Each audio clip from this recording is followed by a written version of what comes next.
J'étais un peu indécis quant à ce que je vais dire ce matin.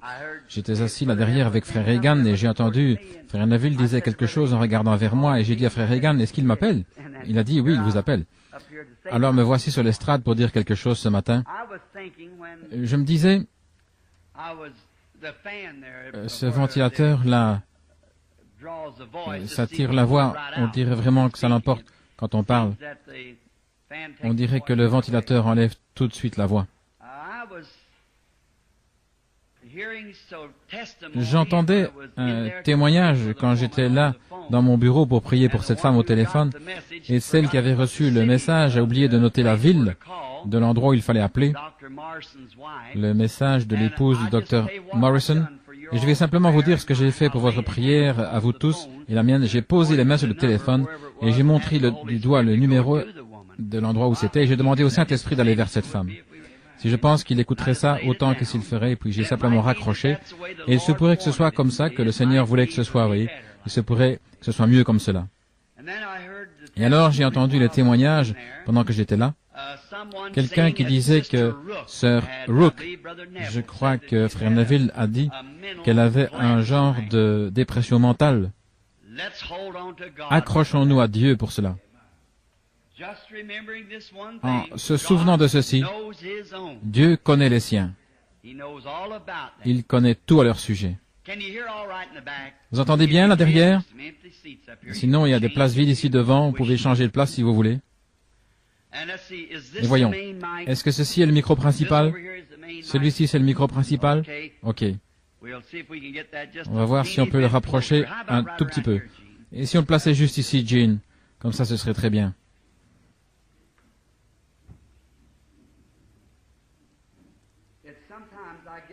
Parce que parfois, je suis un peu enroué.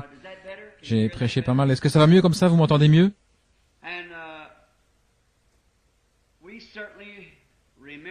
Certainement, nous voulons nous souvenir d'eux dans la prière. Et nous voudrions signaler les réunions glorieuses. Là, est-ce que c'est Sœur Rook que je vois? Je pensais que c'était cette dame-là qui lui ressemblait. Je me suis dit, certainement, je ne vois pas double. On dirait que quelqu'un lui ressemble à l'arrière. Elle est à l'hôpital Saint Edward. À Cleveland, dans le Tennessee et aussi en Californie, nous avons eu des réunions glorieuses. Le Seigneur a béni abondamment et il a accompli beaucoup de choses. Et nous sommes heureux de cela. Nous sommes heureux de pouvoir revenir vers les nôtres, faisant le rapport de sa bonté et de la miséricorde de Dieu.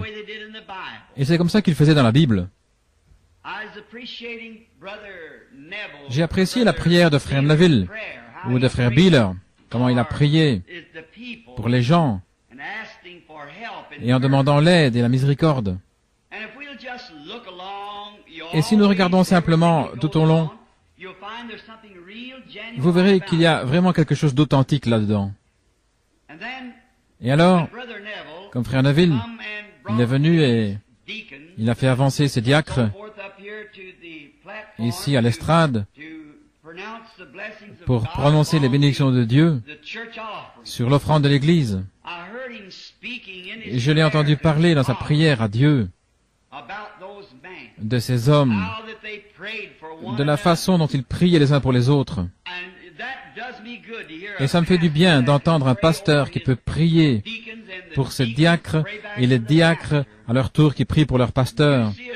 Quand vous voyez une église adopter une telle collaboration, eh bien, quelque chose est sur le point de se produire. Voilà comment l'église doit être en ordre. Et ça m'a donné une idée pour un sujet. J'avais l'intention de parler de la bénédiction à Kadès et du refus d'écouter le rapport des espions. Mais alors je me suis ravisé, j'ai décidé de parler de quelque chose d'autre. Et maintenant, en ce qui concerne la guérison, il y a juste un petit témoignage que je voudrais donner. J'espérais voir mon garçon Billy là derrière. Il a ça dans sa poche. Et Billy va beaucoup mieux dans la réunion qu'avant. Il était nerveux, bouleversé. Il parlait un peu comme ceci. Oh, va t'asseoir, va t'asseoir. Je vais vous donner une carte de prière. Et j'ai remarqué récemment qu'il y a des gens qui viennent à la réunion et vraiment il les prend en pitié. S'il lui reste plus de cartes de prière, alors ils installent dans une pièce pour que j'aille prier pour eux. Il est arrivé quelque chose à Chicago la dernière fois et je voudrais lire cette lettre, du moins s'il arrive. Je n'ai pas eu l'occasion de le voir. Il ne savait pas que je viendrais ici ce matin et que j'aurais besoin de cette lettre.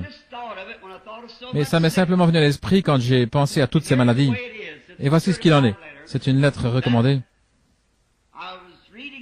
Je lisais dans le journal, non, on me l'a rapporté, que les journaux critiquaient Oral Roberts d'avoir prié pour une femme qui était atteinte du diabète et qui était morte.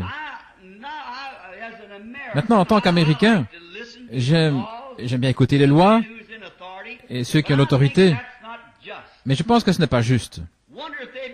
Je me demande s'il voudrait parler dans le journal de tous ceux pour qui Oral Roberts a prié et qui ont été guéris et que les médecins avaient abandonné. Je me demande s'il voudrait faire le contraire une fois, voyez-vous. Il ne le ferait pas. Et alors je pense peut-être que le diable les a tellement brouillés, et Dieu permet cela, alors, et au jour du jugement, ils devront rendre des comptes. Mais moi je connais des milliers de gens pour qui Oral Roberts a prié, qui étaient mourants et qui sont rétablis. Ainsi, voyez-vous, ils sont injustes à ce sujet. Ils vont publier leur point de vue critique, mais ils ne publieront pas l'autre point de vue. Le journal est censé tenir le public au courant des événements qui se produisent. Alors je pense que si les êtres humains sont intéressés les uns aux autres, alors si quelqu'un est guéri, vraiment guéri, tous les journaux des États-Unis devraient publier cet article-là. Mais on ne peut pas les engager à faire cela. Non. Présentez-leur quelque chose comme ça, ils vont ricaner et s'en moquer. Mais s'il y a quelque chose à critiquer, ça montre simplement que cette nation est prête pour le jugement. C'est juste. Il doit y avoir un jugement, il n'y a pas moyen d'y échapper, et ils ne font qu'amasser des charbons ardents sur leur tête. Et ils sont tellement dissociés par rapport au principe. Le principe d'un journal, son principe, c'est d'informer le public de tout ce qui se passe, bon ou mauvais. Mais ils se sont éloignés de leur principe. Et lorsqu'ils sont éloignés de leur principe, alors ils n'accompliront pas leur but correctement. Et c'est la même chose avec l'Église. Lorsque l'Église s'est éloignée de ses principes, elle ne peut jamais servir les saints correctement. Nous devons rester ensemble. Nous devons être unis. Nous devons être d'un même cœur, d'un même accord. Sinon, nous ne pourrons jamais servir ni Dieu ni les gens, à moins d'être d'un même cœur, d'un même accord, à soutenir les principes de la Bible et les choses que Dieu a dites, qui sont justes. Nous devons toujours nous tenir près de ces choses-là. Billy avait mis dans la pièce à Chicago, quelqu'un était venu vers lui, une femme, avec son mari qui avait un cancer du poumon et il mourait. Et sa femme était une victime de la polio, elle était dans une chaise roulante. Et elle essayait de prendre soin d'un homme qui arrivait à peine à se mettre debout et qui avait un cancer au poumon. Et Billy lui a dit, « Je suis désolé, monsieur. » Il a dit, « J'aimerais bien vous donner une carte de prière, mais il ne m'en reste plus une seule. » Et il a dit, « Eh bien, d'accord, fils. » Il a dit, « Nous sommes efforcés de venir jusqu'ici, mais c'est vraiment pas facile pour nous. » Billy a dit, « Je vais vous dire ce que je vais faire. Je vais aller chercher papa, je vais le faire entrer, ensuite je le ferai sortir. Et à ce moment-là, dès que vous aurez entendu son message, alors prenez votre femme et vous et entrez dans cette petite pièce-là par laquelle je passe et je lui demanderai de prier pour vous. » Il a dit, « Oh, ça c'est un beau geste de ta part, mon fils. » C'est bien, voyez, voilà une attitude. C'est bien, c'est formidable. Et ce soir-là, Billy, quand il est allé là, contrairement à ce qu'il avait dit, il y avait là son beau-frère qui saignait, qui souffrait d'hémorragie pulmonaire, et aussi sa belle-sœur qui saignait à l'estomac à cause d'ulcères. Ils étaient entrés là avec eux. en prétextant les aider à entrer. On doit faire attention, sinon on pourrait remplir toute une pièce, voyez. Mais après être passé là pour prier pour eux, nous avons reçu une lettre par la poste disant que cet homme est parfaitement guéri du cancer des poumons. La femme, son épouse, qui était dans le fauteuil roulant, elle est sur pied, elle se déplace aussi normal qu'avant. Et l'homme qui souffrait d'hémorragie des poumons, causée par la tuberculose, est complètement guéri, et son épouse est guérie de ses ulcères. Tous les quatre guéris d'un seul coup. Je me demande si les journaux voudraient publier ça. Voyez? Oh, mais Dieu est toujours Dieu. Il fait simplement les choses à sa manière, vous savez. Et il est tellement bon. Nous sommes tellement heureux de savoir qu'il est Dieu. Nous parlions l'autre matin d'un jeune prédicateur que nous connaissions. Il avait l'habitude d'aller partout prier pour les malades. Il était allé prier pour une personne à l'hôpital de Louisville. C'était un cas de tuberculose et cette dame est morte. Ce jeune homme a dit, eh bien, il est utile, il n'y a pas de Dieu, il tiendrait sa parole. Il a dit, je les ointe exactement comme dit la Bible. S'il ne tient pas sa parole, il n'est pas Dieu. Il a dit, c'est juste un livre. Maintenant, ça semblerait comme ça, à moins de connaître Dieu. Et c'est une partie des Écritures, mais ce n'est pas toute l'Écriture. C'est sur la base de la foi de l'individu. Et j'ai dit à ma femme, j'ai dit, il s'est passé tant de choses qui me le font savoir. Je sais pas ce qui va m'arriver à la fin. Il se pourrait que je suive la même voie. Si jamais Dieu retirait sa main miséricordieuse sur moi, eh bien, je suivrai la même voie. Mais tant qu'il gardera sa main de miséricorde sur moi, je resterai sous sa conduite, je continuerai. Mais j'ai demandé à Méda et j'ai dit, qui était dans la chambre ce matin-là après la vision où j'ai vu ma petite fille Sharon? En fait, l'autre jour, j'ai failli m'évanouir. J'étais dans la rue et vous connaissez mon histoire de la vision que j'ai eue. Je regardais, j'ai vu venir près de moi une jeune fille qui descendait la rue ici à Jeffersonville, tout à fait exactement comme cette vision. J'ai dû me serrer les mains. Elle ressemblait tellement à la vision que j'avais eue de ma petite Sharon. Il y avait une jeune femme là. Et après cette vision ce matin-là, quand dans la gloire, Hope me disait, elle avait le bras autour de mes épaules, elle disait, ne te fais pas de soucis pour nous, Bill. Nous sommes mieux comme cela. Je voulais me suicider. Et elle a dit, ne te fais pas de soucis, promets-moi que tu ne te feras plus de soucis. Et j'ai dit, je ne peux pas promettre ça à Hope, parce que je me fais du souci, c'est plus fort que moi. Et je suis sorti de la vision, j'étais debout là, dans cette chambre sombre. Et c'était pas une vision, ni une imagination, mais son bras était encore autour de moi. Et elle me tapotait. Et je me suis dit, attendez une minute. Je ne savais pas comment l'appeler à ce moment-là, une vision, j'appelais cela une transe. Et j'ai dit, ceci, sa main est encore là. J'ai dit, est-ce que tu es là, Hope? Elle a dit, Bill, promets-moi que tu ne feras plus de soucis pour moi à mon sujet, Sharon. Parce que j'étais vraiment au bout de la route. J'étais sur le point de me suicider. Et j'ai dit, je te le promets. Et elle m'a serré dans ses bras. Elle m'a tapoté avec sa main. Et puis j'ai dit, Hope, où es-tu? J'ai avancé à tâtons jusqu'à ce que j'ai saisi la petite chaîne de la lampe. J'ai tiré, j'ai cherché partout, j'ai inspecté les chaises pour voir s'il était là. Il est Dieu. Il est Dieu aujourd'hui tout autant qu'il l'était sur la montagne de la transfiguration, quand Moïse et Élie sont apparus. Il est toujours Dieu. Nous pouvons passer par beaucoup de difficultés et d'épreuves. Souvenez-vous simplement qu'il y a quelqu'un qui sait, qui éclaire le chemin, qui rend la chose réelle. Je ne sais pas ce qu'il y a derrière le rideau, mais je sais une chose. Je cours vers le but de la vocation céleste. Chaque jour, j'essaie de vivre pour ce grand événement qui aura lieu un jour, quand je le verrai face à face, et que je raconterai l'histoire, sauvé par grâce.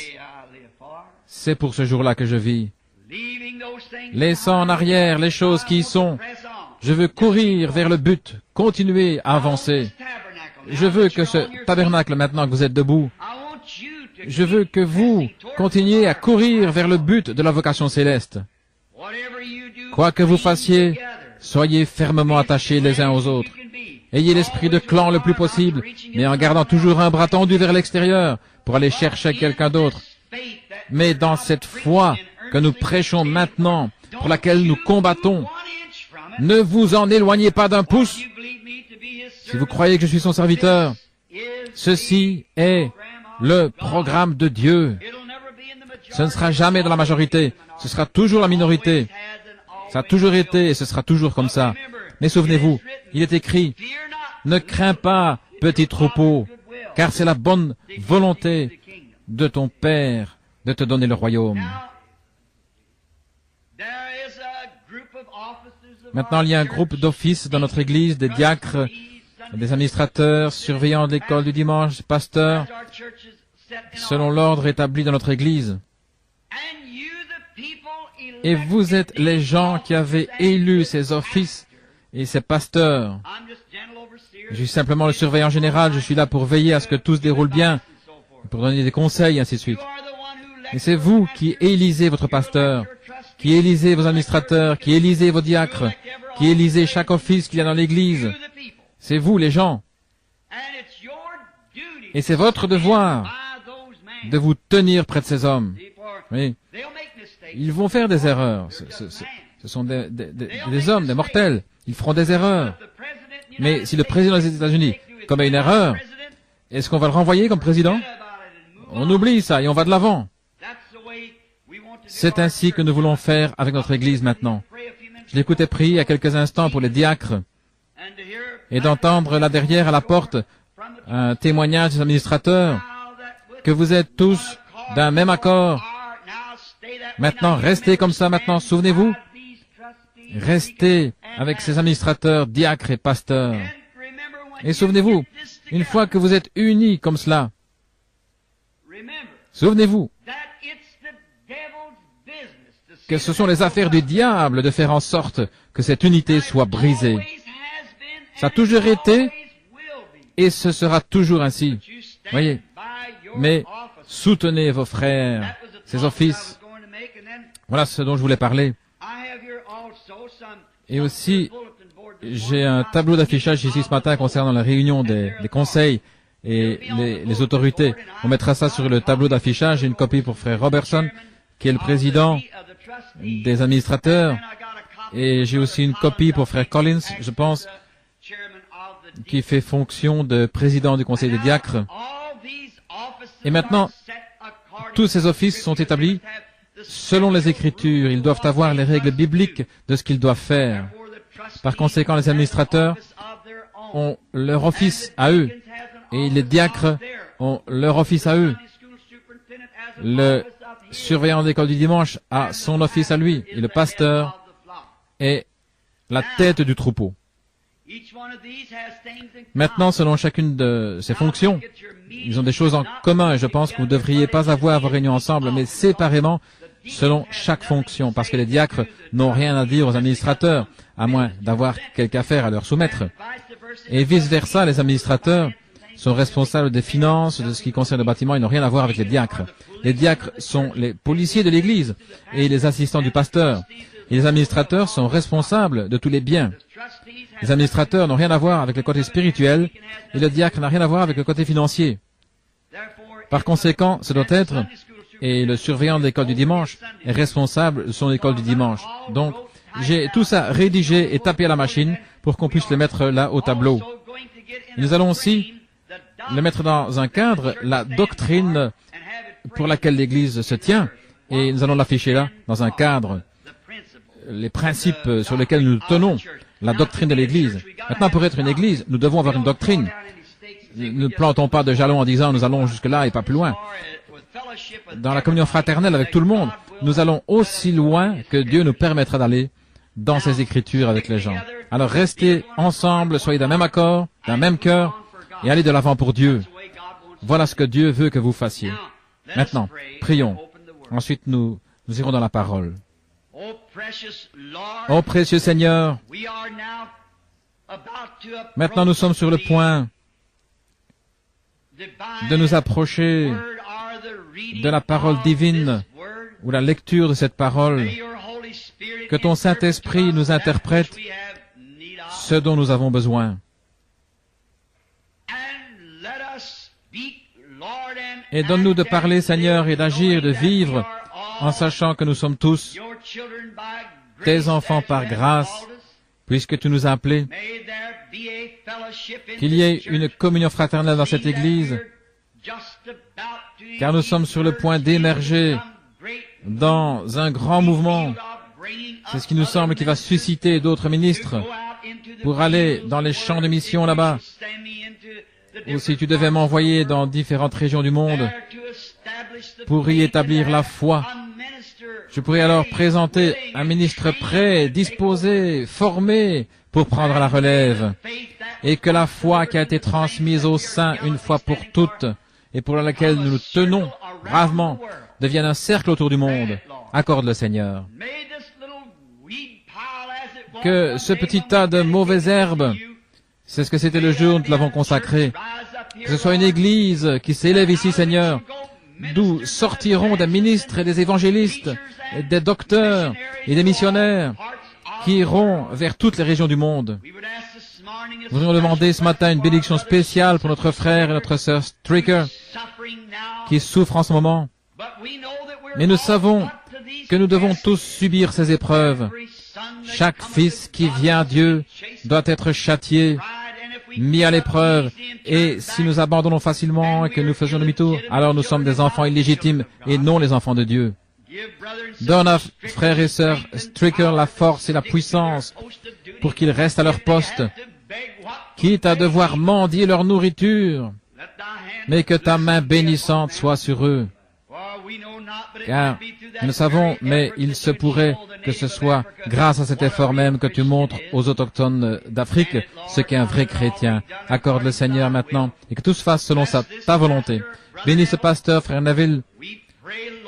Nous prions, Seigneur, que tu fasses de lui un berger du troupeau, comme tu l'as fait dans le passé. Et nous n'oublions pas sa charmante petite épouse, qui est très malade. L'ennemi voudrait laisser frère Neville avec ce groupe d'enfants sans mère. Mais nous tenons là et nous plaçons notre foi par le sang de Jésus-Christ entre cet ennemi et notre sœur. Que ton esprit, Seigneur, soit grand sur elle, sachant que toutes les femmes sont destinées à traverser cette vallée des ténèbres de cet âge. Mais nous te prions d'être avec elle. Bénis ces petits-enfants. Elle sera nerveuse maintenant et agitée, mais que le Saint-Esprit soit à la porte de la miséricorde en tout temps pour cette famille.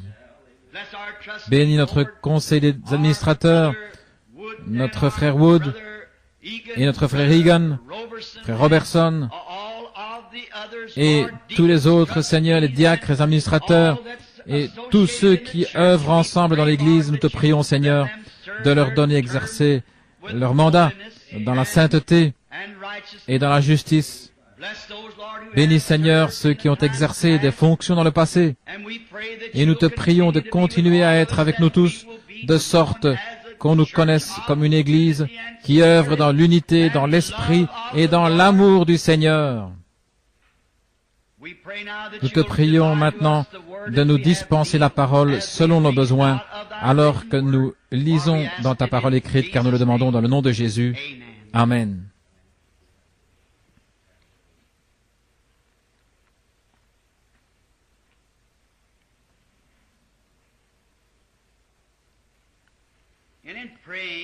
Et en priant, je pensais, pendant que nous demandions la bénédiction pour notre conseil, notre nouveau conseil des administrateurs, je pensais à frère Fleeman et frère Dilsman et ceux qui sont assis là, qui ont été de bons collaborateurs précédemment. Nous voulons rendre grâce à Dieu pour leur service loyal. Que le Seigneur soit toujours avec eux pour les bénir et les aider.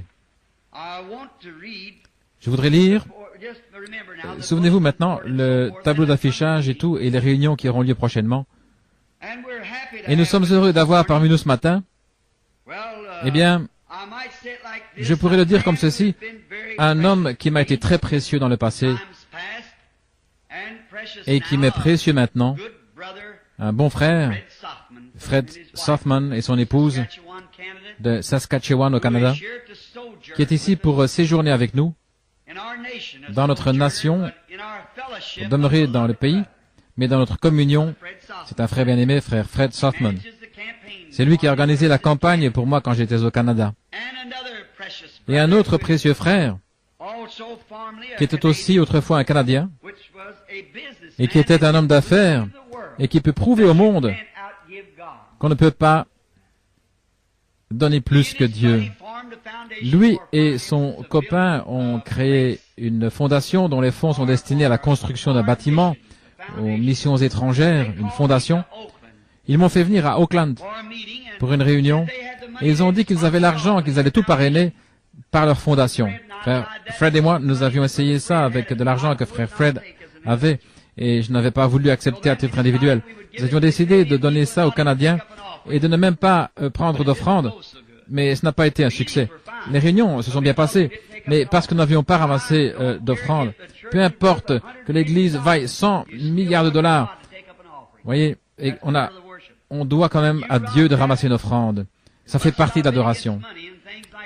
Et vous voyez ça, et autant que je suis contre l'argent et ces choses-là, j'ai découvert que quand un homme a tort, autant admettre qu'on a tort. En effet, frère Fred et moi, nous avons constaté que ça n'a pas vraiment donné un bon résultat. Et frère Borders, quand j'ai quitté frère Fred et que je suis allé vous rencontrer à Oakland, j'ai dit, mais faites surtout pas ça. Faites passer le plateau d'offrande. Prenez une offrande. Que ce soit, mettez-le dans votre fondation pour une autre réunion quelque part. Et avant la fin des réunions, frère Borders et ses amis sont venus me dire, tout ce que nous avions mis dans la réunion a déjà été recueilli. Et puis il y a quelques jours, il a organisé une réunion à San José en Californie, où il a réuni, je pense, 60 ou 70 églises dans la vallée. Toutes les différentes confessions qui ont collaboré, nous avons eu une convention formidable. Nous y sommes retournés. Nous allons y retourner en novembre. Nous sommes heureux que vous soyez parmi nous, frère Borders et frère Fred, assis là-bas. Et ces hommes sont peut-être inconnus à vous tous, mais ils ont été des frères précieux pour moi sur les champs de mission, combattant pour la foi pour laquelle nous nous tenons. Que Dieu vous bénisse, frère. Nous sommes contents de vous avoir avec nous ce matin dans ce petit tabernacle.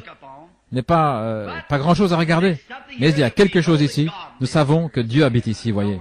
Alors nous sommes heureux pour cela. Et il y a d'autres précieux frères, si j'avais le temps, je les mentionnerais, qui sont avec nous aujourd'hui. Maintenant, je suis dans l'anticipation et je prie, c'est que dans les jours qui viennent, le Dieu voulant, je voudrais aller, je me sens conduit, je ne l'ai pas encore annoncé, la prochaine réunion dans l'Ohio pour être avec Sullivan au terrain de camping très prochainement. C'est seulement un trajet d'environ 160 km pour aller là. Et je pense, Jean, quelque chose comme ça, ce serait un beau voyage si vous n'avez rien de prévu pour vos vacances, si le Seigneur continue à nous conduire. Un homme très bien, frère. Sullivan. C'est le maire de la cité. C'est le maire de la ville, là. Un ex-maire. C'est un homme du Kentucky à l'ancienne mode. C'est tout ce que je peux dire de lui. Quand je l'ai rencontré l'autre jour, tous les deux, nous avons grandi là-bas dans les montagnes du Kentucky. Il m'a dit, est-ce que tu as toujours ton asafétida autour du cou, Billy? Vous savez, vraiment qu'il est du Kentucky. Maintenant, non, je ne vais pas manquer d'égard envers mes frères du Kentucky. Frère Jeffrey et les autres. Ouais, je suis du Kentucky aussi, vous savez. Et je vais vous dire une chose comme ça. Nous ne sommes pas du Kentucky, nous ne sommes pas non plus des Américains. Nous sommes des pèlerins et des étrangers. Nous cherchons une ville à venir, une cité. Maintenant, pour la lecture, lisons dans le livre de l'Exode pendant quelques minutes. Je voudrais lire au chapitre 23, au verset 20, jusqu'au verset 23 inclus. Et je voudrais tirer un sujet ce matin, de ceci plutôt, une délivrance totale. Et je ne serai pas long. J'attendais pendant que vous preniez le livre et le chapitre. Voici, j'envoie un ange devant toi pour te protéger en chemin et pour te faire arriver au lieu que j'ai préparé. Tiens-toi sur tes gardes. Obéis à sa voix. Ne le provoque pas, parce qu'il ne pardonnera pas tes transgressions, car mon nom est en lui. Je suis sûr que l'Assemblée sait qui était cet ange. Mon nom est en lui. Et si tu obéis à sa voix, et si tu fais tout ce que je te dirai, alors je serai l'ennemi de tes ennemis et l'adversaire de tes adversaires. Car mon ange marchera devant toi et te conduira chez les Amoréens et les Hétiens, les Phérésiens, les Cananéens, les Éviens et les Jébusiens, et je les exterminerai. Que le Seigneur bénisse sa parole, alors que nous parlerons maintenant pendant quelques minutes, s'il vous plaît. Je pensais à ce sujet, une délivrance totale. L'Église a été dans la minorité. Elle le sera toujours quant aux membres, jusqu'à ce que Jésus vienne. Mais elle vit en dessous des privilèges que Dieu lui a donnés. Si seulement nous savions que ceci est l'Église du Dieu vivant, non pas le Branham Tabernacle, mais le Branham Tabernacle en est simplement une partie. Il y a d'autres tabernacles semblables, d'un bout à l'autre du pays. Frère Snelling, ce soir, il va avoir un service de baptême. J'ai oublié, frère Curtis m'avait dit de l'annoncer. Il m'avait dit hier, il va avoir un service de baptême. S'il y a quelqu'un ici qui n'a pas encore été baptisé, eh bien, frère Snelling serait heureux de le faire ce soir. C'est au tabernacle de la sainteté à Utica. Et frère Junior Jackson à New Albany. Et il y en a beaucoup d'églises semblables d'un bout à l'autre du pays. Mais nous vivons tous, on dirait plus ou moins comme si nous étions vaincus. J'ai entendu frère Neville annoncer ce matin, j'étais là derrière, c'est que ça m'est venu à l'esprit, que les gens, semble-t-il, s'éloignent de la délivrance. Ça semble être quelque chose que les gens ont vu et alors ils mettent ça de côté, eh bien Dieu peut le faire, mais ce n'est pas la bonne attitude. Maintenant Moïse, quand il a été appelé par Dieu,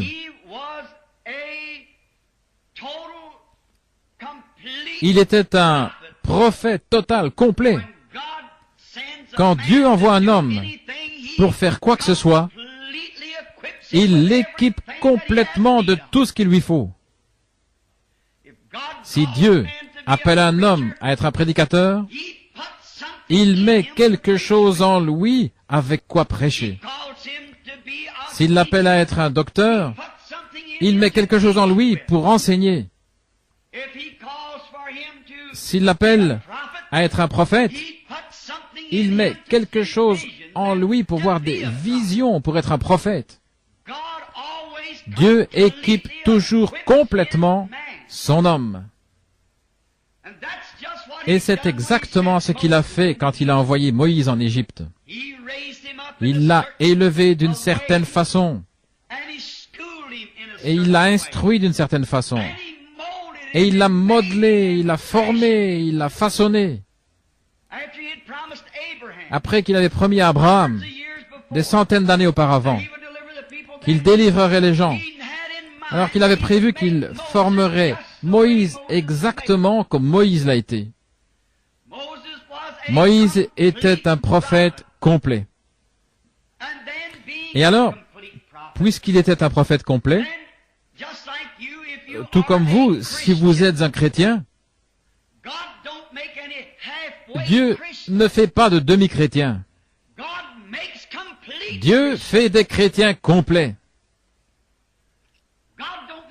Dieu ne fait pas de demi-prédicateurs.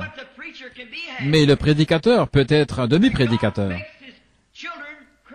Et Dieu fait de ses enfants des chrétiens, mais parfois ils sont des chrétiens à moitié.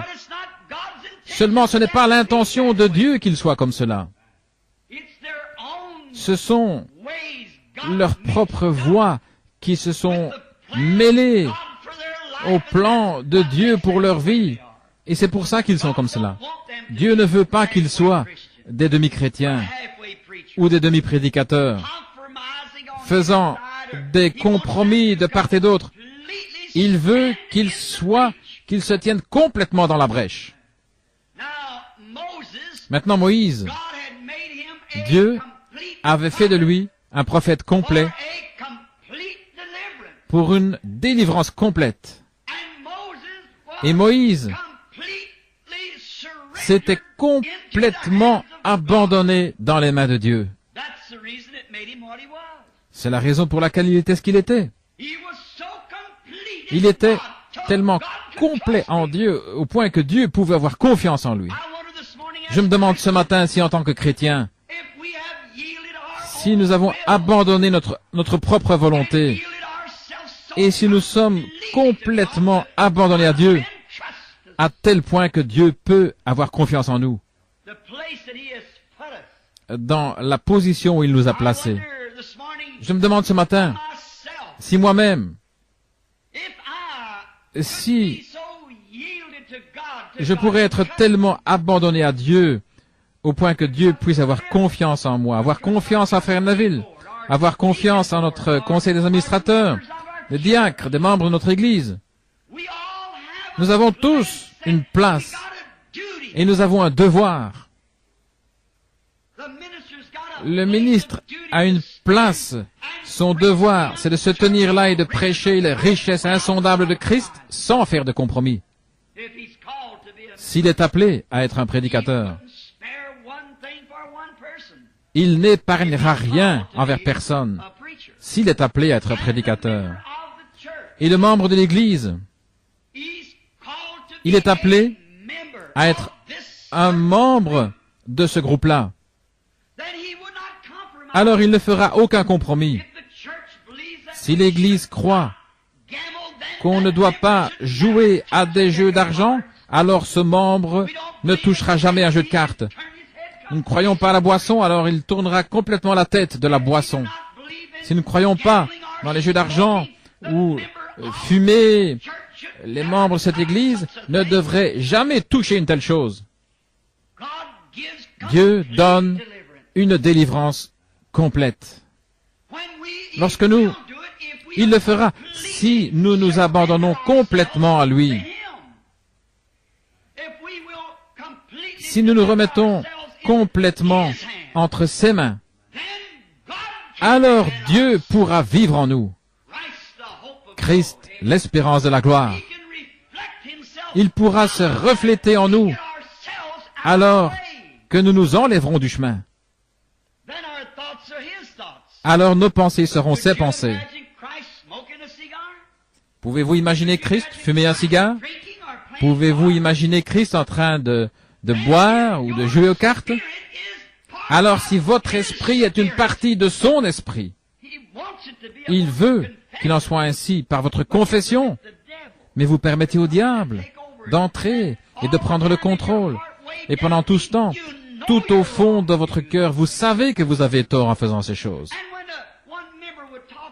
Et lorsqu'un membre parle mal d'un autre, vous savez que c'est mal. Vous avez reçu l'ordre de prier les uns pour les autres. Et non pas de parler en mal les uns contre les autres, mais de vous aimer les uns les autres. Et si quelqu'un est abattu, relevons-le, aidons-le.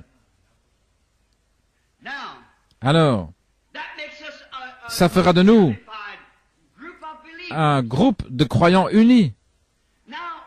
Maintenant, quand nous n'obéissons pas à ça, alors nous n'obéissons pas à Dieu et nous ne plaisons pas à Dieu. Ainsi donc notre Église, les gens ne peuvent pas prospérer, l'Église ne peut pas avancer. C'est parce que nous sommes désunis. Comme Jésus l'a dit, un peu de levain fait lever toute la pâte. Maintenant, si le conseil de l'Église, ou par exemple les diacres, s'ils venaient dire que nous devrions construire un nouveau tabernacle, si c'est le vote des diacres, si on a consulté les administrateurs qui n'ont pas l'argent pour le faire, alors ils auront un programme de construction comme nous avons maintenant. Alors c'est présenté à l'Assemblée générale comme on devrait le faire, toute l'Église étant souveraine. Et puis si l'Église vote en faveur du nouveau tabernacle, alors nous devrions tous ensemble collaborer à la construction de ce nouveau tabernacle. Franchement, moi-même, quand ils m'ont parlé d'un nouveau tabernacle, pour moi, j'étais contre cette idée-là. C'est juste. J'ai dit, nous n'avons pas vraiment besoin d'un nouveau tabernacle. Je vais probablement m'en aller très bientôt, puisque le Seigneur m'a montré... Alors à quoi bon avoir un nouveau tabernacle? Nous n'avons pas l'argent pour cela. Ensuite, je suis venu. J'ai considéré le sentiment de l'Église, que l'Église, en majorité, semblait le vouloir. Alors qu'est-ce que j'ai fait? J'ai sacrifié mes propres pensées et je me suis rallié à l'Église. Bien sûr. Faisons-le, c'est ainsi que nous tirons au sort, comme ça que c'était dans la Bible. Comme l'Église votait, la souveraineté, les groupes de gens, ils se réunissaient. L'union fait la force. Et donc j'ai dit, certainement, si c'est ce que l'Église veut, si c'est ce que Dieu veut, il a plus d'autorité par le vote de tout un groupe de gens que par moi, parce que je n'ai aucune vision pour dire que ça ne devrait pas être. Alors nous allons nous rallier à l'Église et nous avancerons avec l'Église. Et je donne mon appui à ça pour faire tout ce que je peux, oui, pour donner un coup de main à l'Église. Ça devrait être le motif de chaque chrétien et de chaque personne dans l'Église. C'est de nous unifier et de nous serrer les coudes. Ce pourquoi l'Église vote, c'est ce que nous devrions soutenir. Alors, disons par exemple qu'on veut modifier quelque chose dans l'Église. Eh bien alors, si les administrateurs veulent ça, si quelqu'un veut ça, les diacres, s'ils veulent modifier quelque chose, alors on présente ça devant l'Église, alors l'Église est réunie. Et si notre idée là-dessus semble un peu différente de celle de l'Église tout entière, alors sacrifions cette idée. Parce que c'est le seul moyen par lequel nous pouvons rester unis. Et si cette Église continue simplement à avancer comme maintenant, et si elle s'unit, Dieu, il n'y a pas de limite à ce qu'il fera.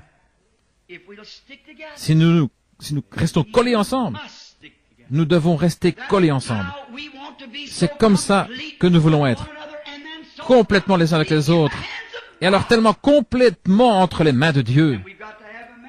Alors nous devons avoir un homme dont nous croyons qu'il prêche la parole de Dieu. Si cet homme ne le fait pas, alors allez chercher quelqu'un qui le fait vraiment.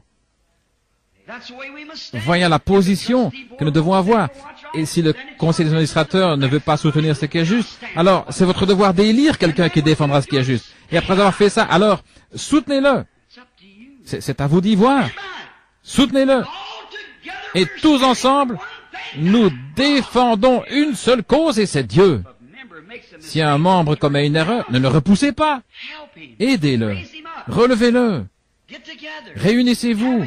Ayez un entretien les uns avec les autres. Voyez ce que les Écritures disent. Quand nous commettons une erreur, allons près de Dieu. Avant d'aller près de Dieu, nous devons aller près de la personne que nous avons offensée. Et j'ai dû faire cela dernièrement, et je sais que j'avais mal agi, j'avais menti. J'avais incité ma femme à mentir. Je crois que je vous en ai parlé ici à l'église. C'était il y a quelques jours, il n'y a pas longtemps, environ 6 semaines. Les avocats m'avaient tellement perturbé avec cette enquête que je ne savais plus trop où j'en étais. Je venais de rentrer du bureau pour dîner et le numéro de téléphone privé a sonné et Méda est allée répondre au téléphone. Elle a mis sa main sur le combiné, elle a dit « Ce sont les avocats » où je pouvais plus supporter une autre. On dirait que je suis en train de perdre la tête, je perds la raison. Il me presse par ici, il me presse par là. Et je dis « Je ne peux plus le supporter ». Et je me suis levé d'un bond et j'ai dit « Dis-leur que je ne suis pas là ». Et je me suis précipité derrière la maison. Et quand je suis revenu, Méda est très consciencieuse pour ces choses. Elle est venue me voir à la porte, elle était au bord des larmes. Elle a dit, Bill, est-ce que c'était la bonne chose à faire? Vous savez comment vous êtes. Je sais, moi, comment je suis. J'ai dit, bien sûr, je n'étais pas là à ce moment-là. Je savais que Dieu m'avait condamné pour ça. J'ai dit, j'étais pas là à ce moment-là. Mais elle a dit, mais tu étais là quand il a appelé. Cet après-midi-là, je suis allé prier pour un bébé malade. Et avant de quitter la maison, le téléphone a sonné de nouveau. Et le petit Joseph est allé vite saisir le téléphone. Il a dit, « Papa, tu veux que je leur dise que tu n'es pas là ?» Voyez-vous comment le péché corrompt? quel genre de famille on aurait là à la fin? 1 Jean, chapitre 5, au verset 21. Si notre cœur ne nous condamne pas, alors nous avons de l'assurance devant Dieu. Mais si notre cœur nous condamne, comment pouvons-nous avoir de l'assurance devant Dieu? Nous savons que tant que nous avons un péché qui n'est pas confessé, il ne nous exaucera jamais, il ne nous entendra pas. C'est fort, mais l'Église a besoin de ces choses. Alors, je me suis mis à prier pour ce bébé. Et au moment où j'allais lui poser les mains, le Seigneur m'a repris, il a dit, « Tu as dit un mensonge. Tu n'es pas digne de prier pour ce bébé. » Je me suis détourné de cet homme et j'ai dit, « Monsieur, attendez ici. Je dois aller rectifier quelque chose. » J'ai appelé l'avocat. Je suis allé au bureau.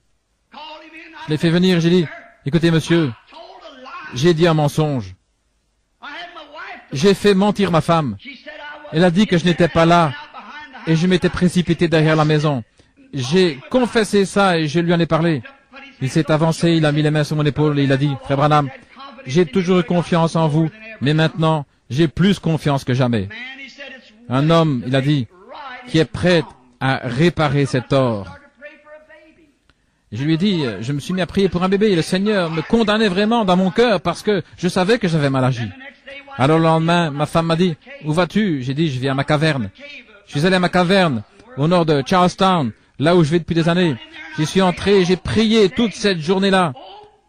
Oh Dieu, ne me laisse plus jamais faire une chose pareille. Pardonne-moi, Seigneur. Car au moment où j'allais imposer les mains aux malades pour prier, là, j'ai eu la condamnation. Vers 3 heures de l'après-midi, je suis ressorti.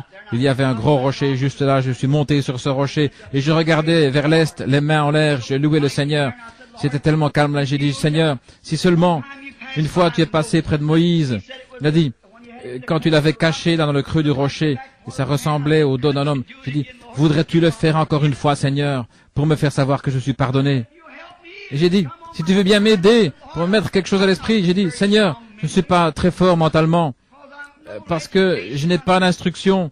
Et j'ai dit, et j'essaie de te servir, tu connais mon cœur, et je n'aurais pas dû faire cela, je voulais pas faire ça. On aurait dit que j'étais en train de perdre la tête tellement j'étais nerveux. Et j'ai fait ça sous l'impulsion du moment, quand Satan m'a pris au piège. Et j'ai dit, si tu m'as pardonné, alors permets-moi de te voir, Seigneur.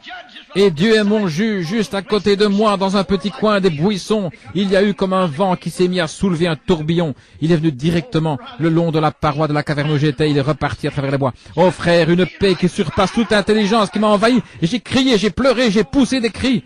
Je sais que mes péchés m'ont été pardonnés. Voyez-vous, j'étais désuni avec Dieu. Je ne pouvais pas obtenir la délivrance de ce bébé. Et le lendemain même, un homme qui est venu de Chicago, un homme remarquable, un catholique nouvellement converti, les valvules de son cœur avaient enflé comme une chambre à air gonflée et on voulait les inciser depuis longtemps. C'est ce qu'on voulait faire, mais il ne leur permettait pas. Finalement, il a obtenu un entretien. Ces entretiens, on reste là jusqu'à ce qu'on ait découvert ce qui ne va pas. Et cet homme venait à peine d'entrer que le Saint-Esprit, alléluia, remonté dans sa vie. Il en a ressorti quelque chose qu'il avait fait quand il était enfant de cœur à l'église catholique. Il a dit, c'est la vérité. C'est la pure vérité. Il a dit, voulez-vous dire que c'était la seule chose retenue contre moi? Et j'ai dit, c'est la seule ombre que je vois dans votre vie. Il est reparti, il a dit au médecin, il a dit, très bien, préparez tout maintenant, nous allons voir l'opération.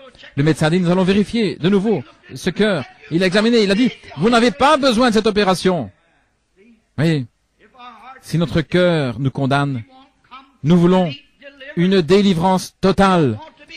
Nous ne voulons pas être une demi-église, nous voulons être une véritable église.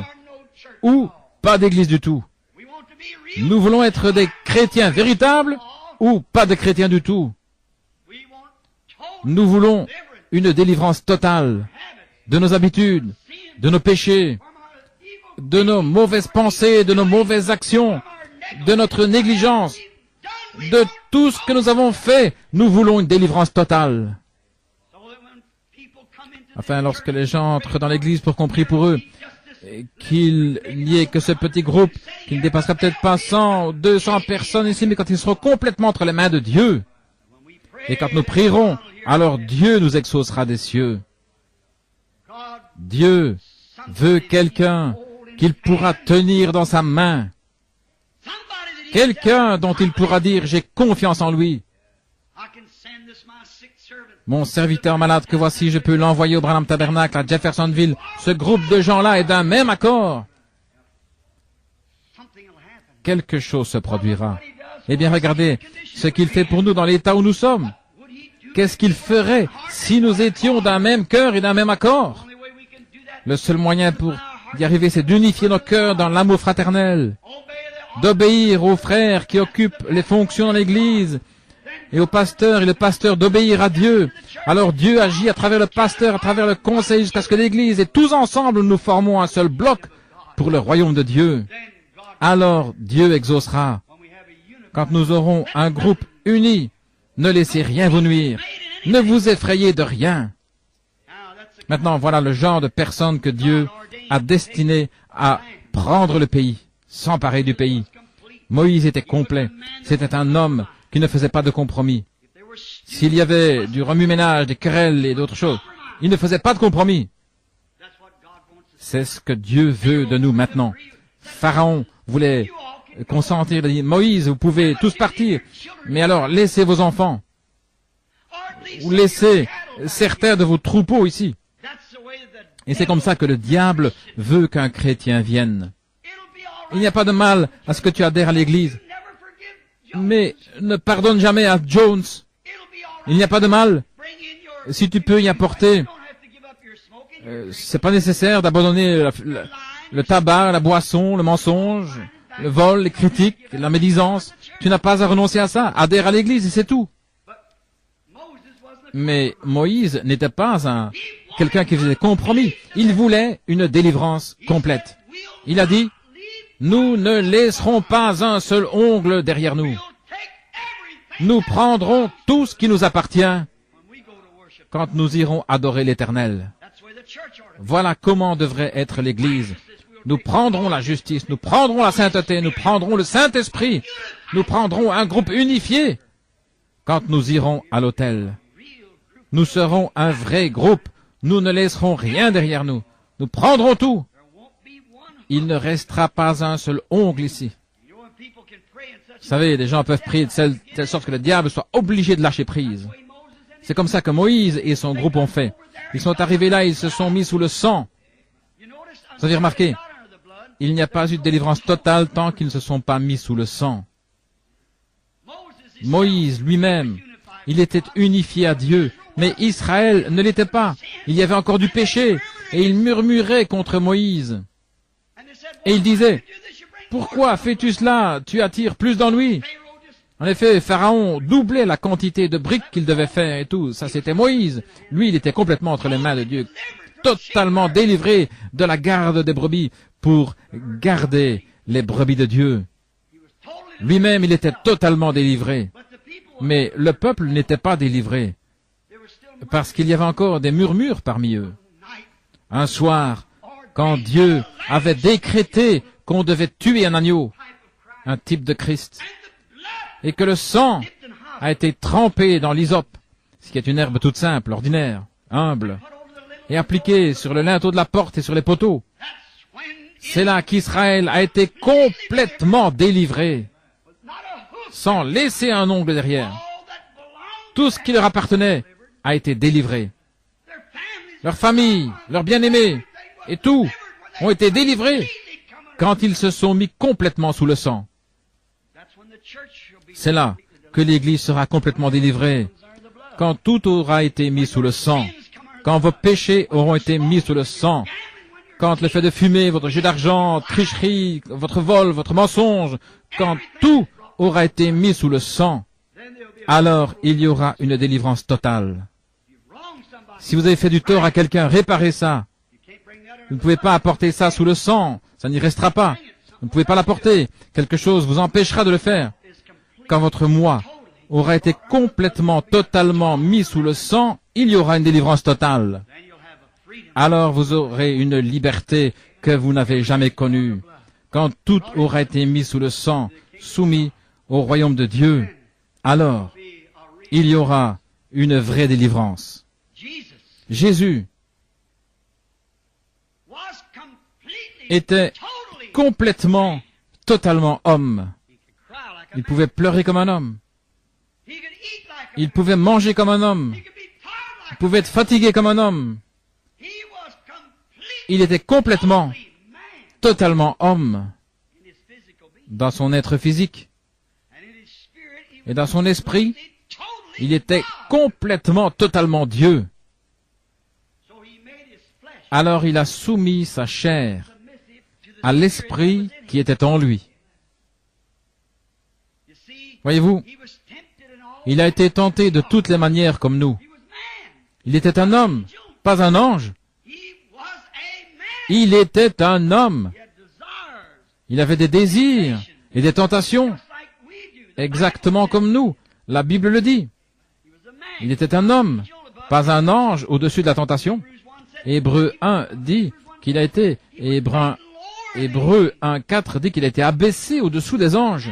Il était homme, complètement homme. Alors Dieu a pris un homme complet pour produire une délivrance totale. Et il l'a rempli de son esprit.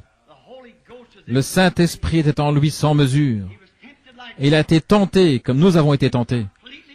Il était complètement Dieu. Il a prouvé quand il est ressuscité des morts. Quand il a arrêté la nature, les mers mugissantes et les vents violents.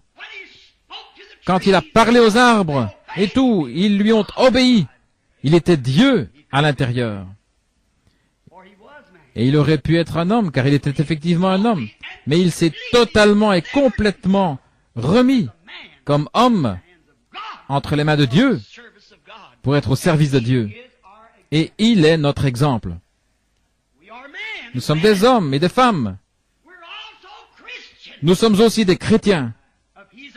S'il est notre exemple, remettons-nous complètement entre les mains du Saint-Esprit, afin d'être des sujets du royaume de Dieu. Il était totalement homme, totalement Dieu. Mais il a abandonné ses parties naturelles, et ses parties physiques, sa propre pensée, ses propres actions, ses propres soucis.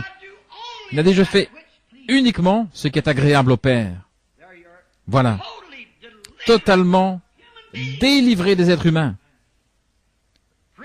Les sacrificateurs sont venus vers lui, les grands hommes, et ils disaient, « Rabbi, tel et tel. » Et ils ont essayé de l'acheter pour qu'il adhère à leurs affiliations et leurs dénominations. Mais il a été totalement délivré parce qu'il s'était confié en Dieu. Le psalmiste n'a-t-il pas dit, « Tu le délivreras, car il s'est confié entièrement en moi. » Voyez, je délivrerai mon unique des chiens parce qu'il s'est confié en moi.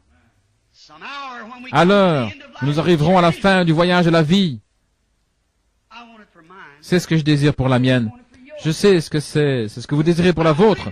Je désire qu'ils disent, je le délivrerai des mâchoires de la mort, car il s'est confié en moi. Je le délivrerai de la tombe, le matin de la résurrection. Je le délivrerai totalement, âme, corps et esprit, parce qu'il s'est confié en moi. Toutes les œuvres de Jésus étaient complètes. Tout était complet. Il délivrait totalement. Il a totalement délivré le lépreux de la lèpre. Il a totalement délivré la femme à la perte de sang, de sa perte de sang.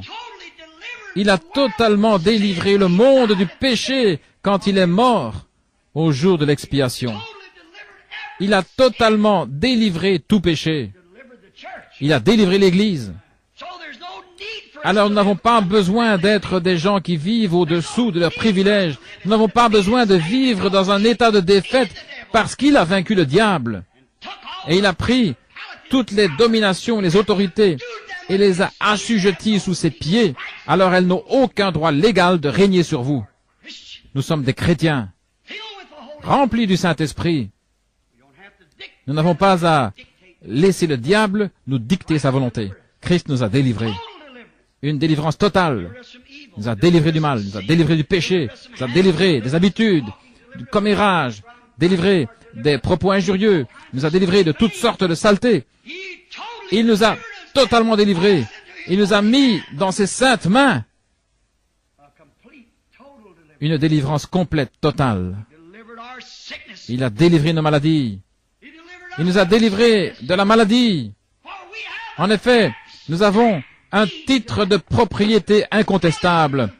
Alléluia. Car il a été blessé pour nos transgressions et par ses meurtrissures, nous avons été guéris. Il est notre guérisseur. C'est pourquoi cette pauvre petite femme, victime de la polio, qui essaie de prendre soin d'un mari qui se mourait du cancer, elle est entrée dans les sphères de la présence de Dieu. Elle avait la foi. Les médecins avaient fait tout ce qu'ils pouvaient. Alors elle a suivi les instructions de Dieu et elle a été totalement délivrée. Les disciples ont une délivrance totale. Une délivrance absolument totale. Pourquoi? Parce qu'ils étaient complètement et totalement remplis du Saint-Esprit. Quand vous n'êtes qu'un membre d'église qui a serré la main du pasteur, ou qui a une petite expérience comme de sauter, pousser des cris, parler en langue, ou quelque chose comme cela, vous avez encore de la méchanceté dans votre cœur, des comportements bizarres, dire des mensonges, fumer la cigarette, convoiter les femmes. Il y a quelque chose qui ne s'est pas encore produit. Il y a quelque chose qui ne va pas, car celui qui aime le monde ou les choses du monde, l'amour de Dieu n'est pas en lui. On vous a induit en erreur. C'est à leurs fruits que vous les reconnaîtrez. Nous voulons tous ensemble, nous unifier au Saint-Esprit. Tous les membres devraient s'unifier les uns aux autres. L'amour de Dieu est répandu dans nos cœurs par le Saint-Esprit. Il nous purifie de toute iniquité. Nous sommes délivrés des choses du monde. Jésus a dit, « À ceux-ci tous connaîtront que vous êtes mes disciples, si vous avez de l'amour les uns pour les autres. » Quand un membre aime tellement l'autre membre qu'il donnerait sa vie pour lui. Quand une vilaine chose commence, que le monde extérieur, certaines femmes vous disent, « Voyons, donc ma chère, ça voudrait mieux que tu fasses ceci ou cela, que tu portes ceci, que tu fasses cela, ou que tu fasses ceci, que tu sortes avec cette bande exaltée. » Nous sommes tellement unifiés avec Dieu. Vous direz, eh bien frère Branham, c'est une tentation très forte. Mais c'est pour ça que Christ est mort. Le diable est vaincu. Nous voulons une délivrance totale. Nous voulons une église qui est pure, propre, sans mélange, lavée dans le sang de l'agneau et remplie du Saint-Esprit avec des signes, des prodiges et des miracles. Délivrer totalement chacun. Cher Dieu, tu n'acceptes quelque chose à moins que ce ne soit totalement délivré. Tu ne pourrais pas recevoir le sacrifice qui a un défaut. Tu ne recevras jamais une prière d'une personne qui a du péché quelque part dans sa vie. Tu ne peux simplement pas le faire, Seigneur. Tu ne l'as pas fait dans les âges passés. Tu ne peux pas le faire aujourd'hui. Mais il faut que le sacrifice soit sans défaut. Seigneur Dieu, alors que nous nous déposons nous-mêmes sur l'autel, comme vie sacrifiée, enlève de nous, ô Seigneur, toute tache de péché. Je dépose complètement mon âme, mon corps, ma force, mes efforts, avec cette Église ce matin sur l'autel.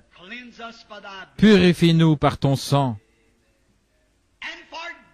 Et pardonne-nous de chaque péché que nous avons commis. Et que le glorieux Saint-Esprit demeure en nous en abondance et que sa présence nous accompagne en quittant ce tabernacle ce matin, si bien que nous saurons en nous-mêmes qu'il nous a pardonnés. Alors la prière sera « Pardonne-nous nos offenses, comme nous pardonnons à ceux qui nous ont offensés. » Accorde-le, Seigneur. Sois près de nous maintenant. Bénis-nous et garde-nous jusqu'à ce que nous nous retrouvions pour le culte de ce soir, que nous y venions avec des mains propres et un cœur pur, que tu ne rejetteras pas, car nous voulons une délivrance complète et totale de tout ce qui nous empêcherait d'être la lumière du monde. Une lampe qui est placée sur une colline, non pas sous le boisseau, mais une lampe qui est placée sur la colline et qui donne la lumière pour guider les pas des gens sur le droit chemin. Accorde le Père. Nous le demandons au nom de Jésus et pour sa gloire. Amen.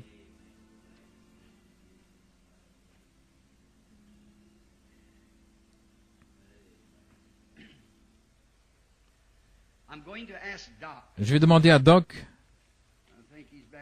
je pense qu'il est là-bas au fond, ou à l'un des diacres qui est présent, pour que l'Église puisse lire ceci. Doc, viens mettre ça sur le tableau d'affichage pour que l'Église puisse voir ça en sortant. Et puis frère Collins, s'il est ici, est-ce que frère Collins est ici? Donnez-lui l'autre. Très bien.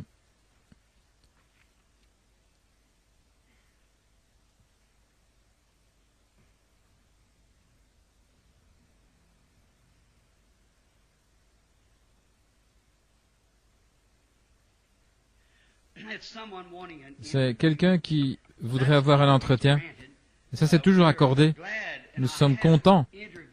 Et des entretiens, j'en ai. Voyez-vous, la chose que vous devez faire, c'est d'appeler à notre numéro là-bas. Nous avons eu tant d'ennuis à la maison, l'Église le sait. Et ce sont des nouveaux venus. L'Église est au courant. On devrait mettre un petit bout. Je vais demander qu'on affiche ça dans l'Église pour ceux qui viendront. Voyez-vous, il y en a tellement que nous ne pouvons pas nous occuper de tout.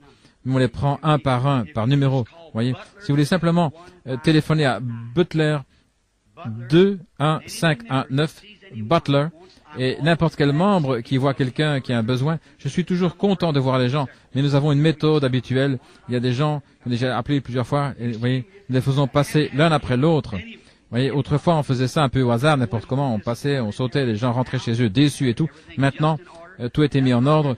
Et c'est de ça que nous essayons de parler maintenant, voyez-vous, de tout mettre en ordre de façon parfaite. Et je serais content de voir ces chères personnes, s'ils veulent simplement composer Butler 215191519 et M. Mercier ou M. Gaud, l'un des deux, répondra au téléphone et il vous dira exactement quand vous pourrez avoir un rendez-vous. Nous avons un local là-bas climatisé et prêt pour qu'on puisse recevoir les gens et prier pour eux. Nous ne demandons pas mieux que de faire cela. Maintenant, la raison pour laquelle je ne viens pas à l'église, les gens pensent que je cherche à m'éloigner des gens. Ce n'est pas ça. J'essaie précisément, voyez, d'être tout à fait en ordre. Voilà ce que je veux. Voyez-vous, nous ne faisons pas exception de personne. Chaque personne, n'importe qui, n'importe où, n'importe quand, voyez-vous, la couleur, le credo, ça n'a rien à voir là-dedans. On va là, on rencontre les gens. S'ils ont un besoin, on reste là avec Dieu jusqu'à ce qu'on ait une solution. Voyez, pour ce qui concerne les réunions, s'ils veulent savoir quelque chose, bien sûr, on s'en occupe, puis on classe ça.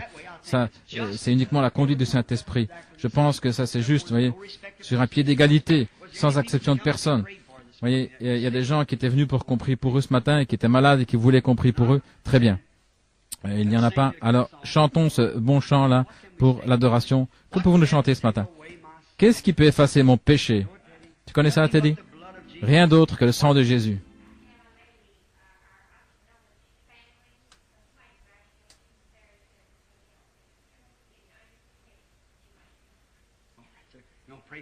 Très bien, nous voulons prier pour elle maintenant.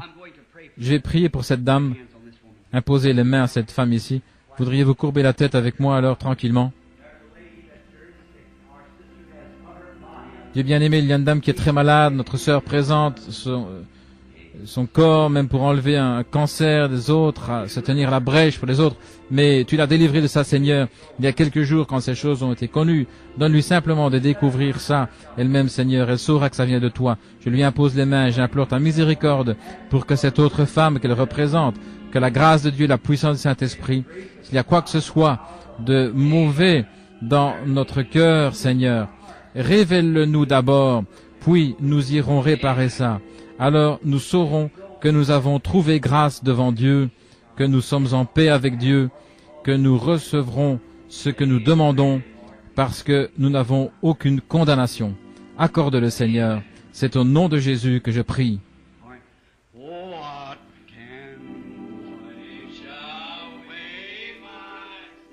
Qu'est-ce qui peut effacer mon péché? Rien d'autre que le sang de Jésus. Qu'est-ce qui peut me rétablir, me guérir? Rien d'autre que le sang de Jésus.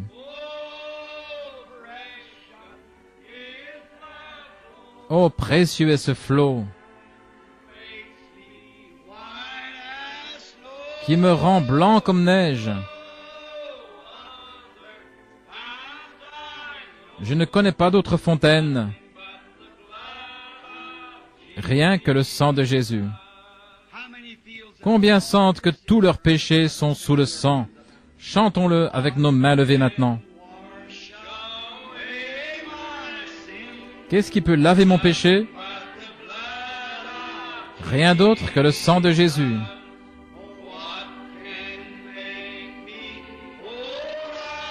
Qu'est-ce qui peut me rétablir? Rien d'autre que le sang de Jésus. Maintenant, comme nous baissons les mains, serrons la main de ceux qui sont autour de nous.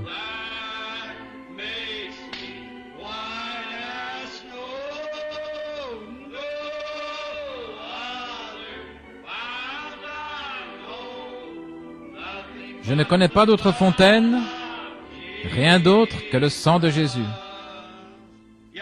L'aimez-vous?